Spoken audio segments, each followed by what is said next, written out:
మార్చి 2, 2024న వరంగల్ కేంద్రంగా అంబేద్కర్ భవన్లో జరిగిన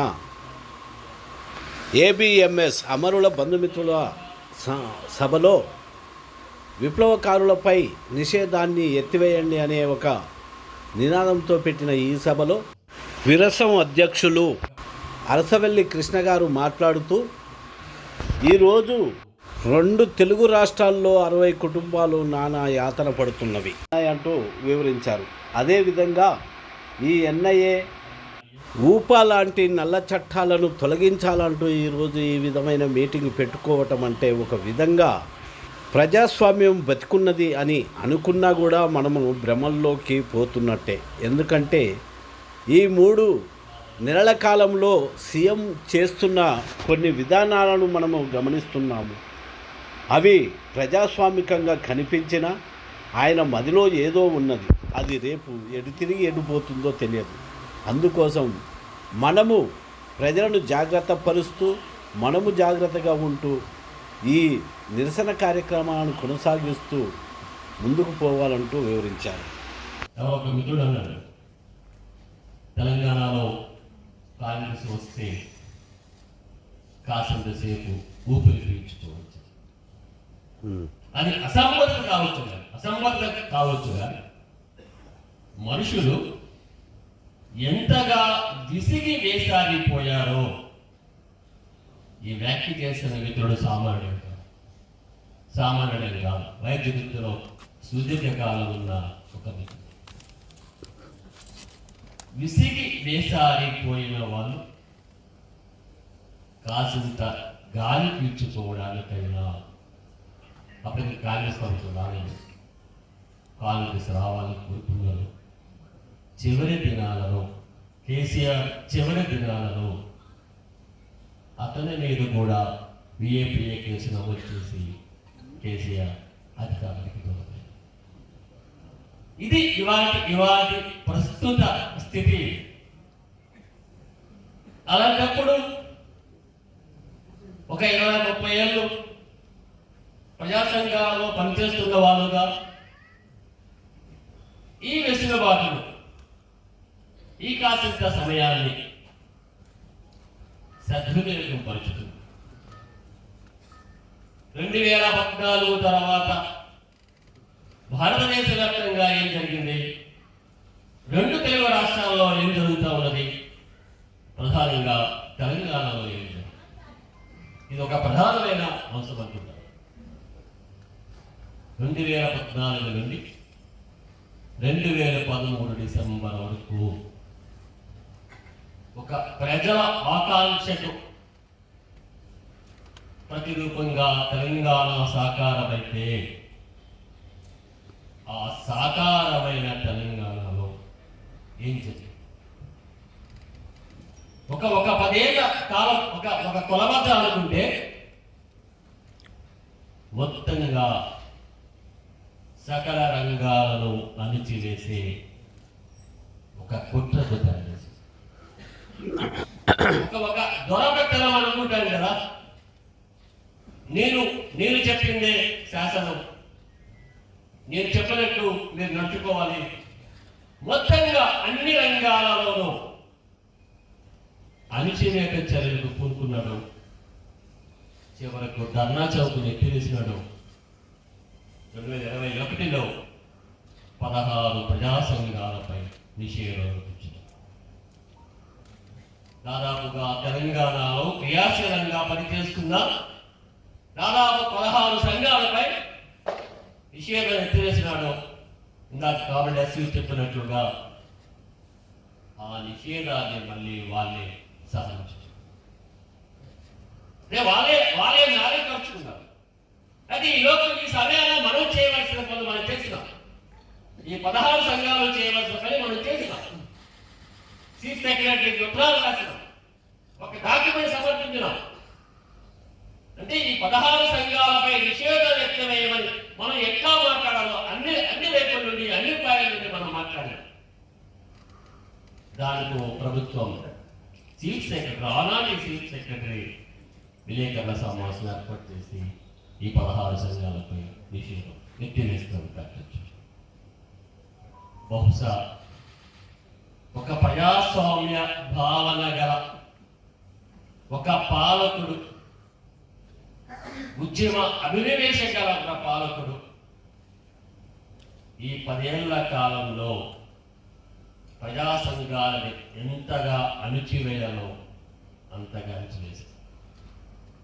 వరంగల్ అనగానే 2015 ప్రాంతాలలో శృతి సాగర్ ఎన్కౌంటర్లో గుర్తుకొస్తుంది. బహుశా అట్లాంటి ఒక ఎన్కౌంటర్ల పర్వానికి ఒక స్వేచ్ఛాయుత తెలంగాణలో ఉండవు అని అనుకుంటున్న సమయాల తొలినాళ్ళలో ఎన్కౌంటర్ గుట్టర లేచింది. బహుశా అన్ని వైపుల నుండి రాజ్యము తన అణచివేత చర్యలను ప్రారంభించి కేంద్ర రాష్ట్ర ప్రభుత్వాలు రెండు కూడా భారతదేశం అనేది ఒక ప్రజాస్వామ్య దేశం కాదు, ఒక నియంత్రితమైన పాలకులు ఇక్కడ ఉన్నారు అని నిరూపించారు. బహుశా ఆ నిరూపణకు కాలం చెల్లినట్లుగా 70 ఏళ్ళు, దాదాపుగా 60 ఏళ్ల పాటు పరిపాలించిన కాంగ్రెస్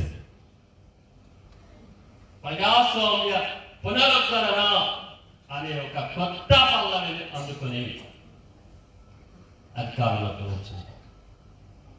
2023 డిసెంబర్లో వచ్చిన కాంగ్రెస్ ఈ 3 నెలల దాదాపుగా 3 నెలల పాలనలో తాను ఏం చేస్తా ఉన్నదో, తన మాటకి ఆచరణకి మధ్య ఎంత తేడా ఉన్నదో మనకి అవగతమైంది. మన అనుభవంలోకి వచ్చింది. అంటే ఒక రేవంత్ రెడ్డి అనే ఒక ముఖ్యమంత్రి తను చెబుతున్నట్లుగా అంత అభ్యుదయకరవాది కాదు, తనకు ఉండవలసిన ఎజెండా ఏదో ఉన్నది అని ఈ 3 నెలల కాలం నిరూపిస్తున్నది. ఇది మనందరి మనసులో ఉన్నది. అలాంటప్పుడు అమరుల బంధుమిత్రుల సభ వరంగల్ నగరంలో విప్లవోద్యమంపై, మావోయిస్ట్ పార్టీపై నిషేధం ఎత్తివేయమని బహిరంగంగా మాట్లాడడం నేపథ్యంలో అది ఉద్యమ స్వరూపం ఇచ్చిన బలంగా అనుకుంటాను. కేవలం మావోయిస్ట్ పార్టీ మీద నిషేధం ఎత్తివేయడమే కాదు, దాదాపుగా వందలాది మంది మీద దేశవ్యాప్తంగా 2 తెలుగు రాష్ట్రాల్లో గత నవంబర్ 60 మంది ఇళ్ల పైన ఒకేసారి చరిత్రలో, ప్రపంచంలో ఎక్కడా మనం చూసి ఉన్నాం. తెల్లవారుజామున 5:45 నిమిషాలకు 2 తెలుగు రాష్ట్రాల్లో 60 మంది ఇళ్లపై దాడి చేసి వారు కష్టపడి సంపాదించుకున్న ఫోన్ వాళ్ళ ఒక విలువైన సాధనం చేశారు. ఫోన్లు ఎత్తుకెళ్ళిపోవడమే కాదు, వారిలో సగం మంది రోజువారీ వారేమీ తనకున్న మేధోతులతో ఆలోచనలతో ఈ ప్రభుత్వాన్ని ప్రోత్సహించేవారు కాదు. వాళ్ళు రోజువారీ కార్మికులు. వాళ్ళు తమకున్న తెలివితో, జ్ఞానంతో కొన్ని ప్రజా సంఘాలలో పనిచేయవచ్చు. అంత మాత్రాన తెలతెలవారుతూ ఉండగానే దాదాపు 60 కుటుంబాల ఇళ్లకు పోయినారు. అందులో సగం మంది బాధితులు ఎవరైతే ఉన్నారో వారి ఇళ్ళకి తాళం వేస్తున్నారు. చివరికి ఇళ్లలో లేకపోతే, ఒక చర్చి వారింటి ఉన్నప్పుడు మీ ఇళ్లలో లేకపోతే మీ ఇంటికి తాళం వేస్తారు. ఎలాంటి అధికారాలు వాళ్ళ ఎమ్మెల్యే తన గుప్పిట్లో పెట్టుకుని ఉంది. తన ఇంటిలో తన పెళ్లికో శుభకార్యాలకో ఇంకొక దగ్గరకో పోయిన వాడు ఇంటికి తాళం వేసుకుని వెళితే వారు వచ్చే వరకు ఆగరు, తాళం బద్దలు కొడతారు. ఇద్దరు కుటుంబ సభ్యుల ప్రమేయం లేకుండానే అందులో ఉన్న విలువైన వస్తువులను సేకరిస్తారు, మూటగట్టి తీసుకుపోతారు. తీసుకుపోయే ముందు ఒక సీలు వేస్తారు. తన ఇంటికి తానే సీలు వేయించుకునే స్థితికి భారత ప్రజాస్వామ్యం ఇవాళ సిగ్గుపడాలన్నారు.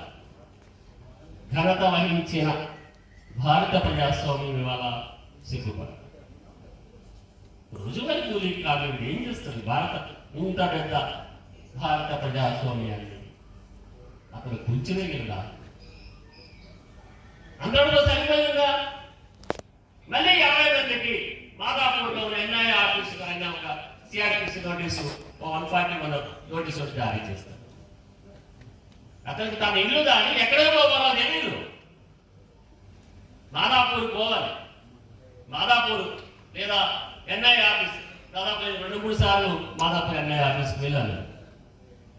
ఒక పెద్ద పెద్ద పెద్ద కోటలా ఉంది, లోపలికి వెళ్తే ఏమవుతామో తెలియదు.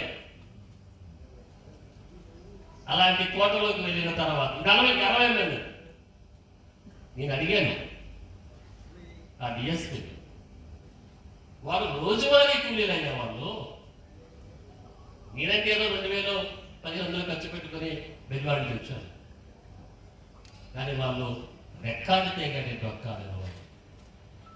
కానీ వారి దగ్గరికి నువ్వు పోవాలి, నీకేమైనా సమాచారం కావాలనుకుంటే. సరే అన్నాడు.